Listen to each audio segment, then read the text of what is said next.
हरे कृष्णा। आइए आज हम गीता जी के तीसरे अध्याय के 41वें श्लोक की विस्तृत व्याख्या करेंगे। तस्मात्त्वमेन्द्रियाण्यादौ नियम्य भरतर्षभ पापमानं प्रजहीयेनं ज्ञान विज्ञान नाशनम। अर्थात इसलिए हे भरतवंशियों में श्रेष्ठ अर्जुन, तू सबसे पहले इंद्रियों को वश में करके इस ज्ञान और विज्ञान का नाश करने वाले महान पापी काम को अवश्य ही बलपूर्वक मार डाल। व्याख्या है, इंद्रियों को विषयों में भोग बुद्धि से प्रवृत्त न होने देना, अपितु केवल निर्वाह बुद्धि से अथवा साधन बुद्धि से प्रवृत्त होने देना ही उनको वश में करना है। तात्पर्य है कि इंद्रियों के विषयों में रागपूर्वक प्रवृत्ति न हो और द्वेष पूर्वक निवृत्ति न हो। रागपूर्वक प्रवृत्ति और देश पूर्वक निवृत्ति होने से राग द्वेष पुष्ट हो जाते हैं और न चाहते हुए भी मनुष्य को पतन की ओर ले जाते हैं। इसलिए प्रवृत्ति और निवृत्ति अथवा कर्तव्य और अकर्तव्य को जानने के लिए शास्त्र ही प्रमाण है। शास्त्र के अनुसार कर्तव्य का पालन और अकर्तव्य का त्याग करने से इंद्रियां वश में हो जाती हैं। काम को मारने के लिए सबसे पहले इंद्रियों का नियमन करने के लिए कहने का कारण यह है कि जब तक मनुष्य इंद्रियों के वश में रहता है तब तक उसकी दृष्टि तत्व की ओर नहीं जाती और तत्व की ओर दृष्टि गए बिना अर्थात तत्व का अनुभव हुए बिना काम का सर्वथा नाश नहीं होता। मनुष्य की प्रवृत्ति इंद्रियों से होती है, इसलिए वह सबसे पहले इंद्रियों के विषयों में ही फंसता है, जिससे उसमें उन विषयों की कामना पैदा हो जाती है। कामना सहित कर्म करने से मनुष्य पूरी तरह इंद्रियों के वश में हो जाता है और इससे उसका पतन हो जाता है। परंतु जो मनुष्य इंद्रियों को वश में करके निष्काम भाव पूर्वक कर्तव्य कर्म करता है, उसका शीघ्र ही उद्धार हो जाता है। ज्ञान पद का अर्थ शास्त्रीय ज्ञान भी लिया जाता है, जैसे ब्राह्मण के स्वाभाविक कर्मों के अंतर्गत ज्ञानम पद शास्त्रीय ज्ञान के लिए ही आया है।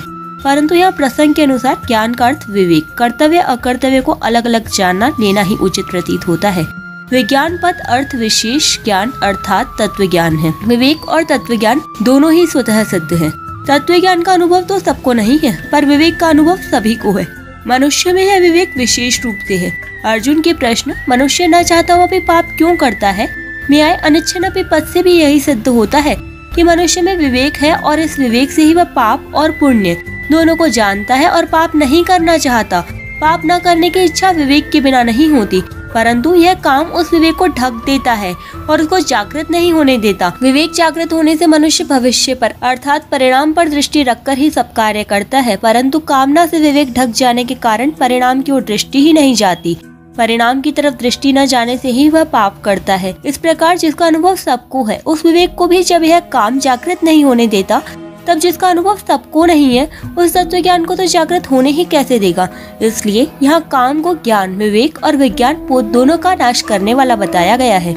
वास्तव में यह काम ज्ञान और विज्ञान का नाश नहीं करता, प्रत्युत उन दोनों को ढक देता है अर्थात प्रकट नहीं होने देता। उन्हें ढक देने को ही यहाँ उनका नाश करना कहा गया है, कारण कि ज्ञान विज्ञान का कभी नाश होता ही नहीं। नाश तो वास्तव में काम का ही होता है। जिस प्रकार नेत्रों के सामने बादल आने पर बादलों ने सूर्य को ढक दिया, ऐसा कहा जाता है, पर वास्तव में सूर्य नहीं ढका जाता, प्रत्युत नेत्र ढके जाते हैं। उसी प्रकार कामना ने ज्ञान विज्ञान को ढक दिया, ऐसा कहा तो जाता है, पर वास्तव में ज्ञान विज्ञान ढके नहीं जाते, प्रत्युत बुद्धि ढकी जाती है। पापमानम ही प्रजहि, कामना संपूर्ण पापों की जड़ है, इसलिए कामना उत्पन्न होने से पाप होने की संभावना रहती है। आगे चलकर कामना मनुष्य के विवेक को ढककर उसे अंधा बना देती है, जिससे उसे पाप पुण्य का ज्ञान ही नहीं रहता और वह पापों में ही लग जाता है। इससे उसका महान पतन हो जाता है। इसलिए भगवान कामना को महान पापी बताकर उसे अवश्य ही मार डालने की आज्ञा देते हैं। गृहस्थ जीवन ठीक नहीं, साधु हो जाए, एकांत में चले जाए, ऐसा विचार करके मनुष्य कार्य को तो बदलना चाहता है, पर कारण कामना को नहीं छोड़ता, उसे छोड़ने का विचार ही नहीं करता।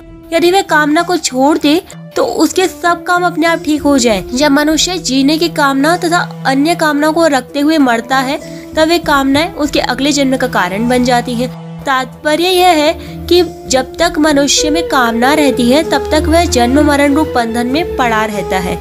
इस प्रकार बांधने के सिवाय कामना और कुछ काम नहीं आती। जब मनुष्य का जड़ पदार्थों की तरफ आकर्षण होता है, तभी उनकी कामना उत्पन्न होती है। कामना उत्पन्न होते ही विवेक दृष्टि दब जाती है और इंद्रिय दृष्टि की प्रधानता हो जाती है। इंद्रियां मनुष्य को केवल शब्दादि विषयों के सुख भोग में ही लगाती हैं। पशु पक्षियों की भी प्रवृत्ति इंद्रियों से मिलने वाले सुख तक की ही रहती है, परंतु कामना से विवेक ढक जाने के कारण मनुष्य इंद्रियजन्य सुख के लिए पदार्थों की कामना करने लगता है। और फिर पदार्थों के लिए रुपयों की कामना करने लग जाता है। इतना ही नहीं, उसकी दृष्टि रुपयों से भी हटकर रुपयों की गिनती संग्रह में हो जाती है। फिर वह रुपयों की गिनती बढ़ाने में ही लग जाता है। निर्वाह मात्र के रुपयों की अपेक्षा उनका संग्रह अधिक पतन करने वाला है और संग्रह की अपेक्षा भी रुपयों की गिनती महान पतन करने वाली है। गिनती बढ़ाने के लिए वह झूठ, कपट, धोखा, चोरी आदि पाप कर्मों को भी करने लग जाता है और गिनती बढ़ने पर उसमें अभिमान भी आ जाता है, जो आसुरी संपत्ति का मूल है। इस प्रकार कामना के कारण मनुष्य महान पतन की ओर चला जाता है। इसलिए भगवान इस महान पापी काम का अच्छी तरह नाश करने की आज्ञा देते हैं। 42वें और 43वें श्लोक की व्याख्या हम कल करेंगे। हरे कृष्णा, राधे राधे।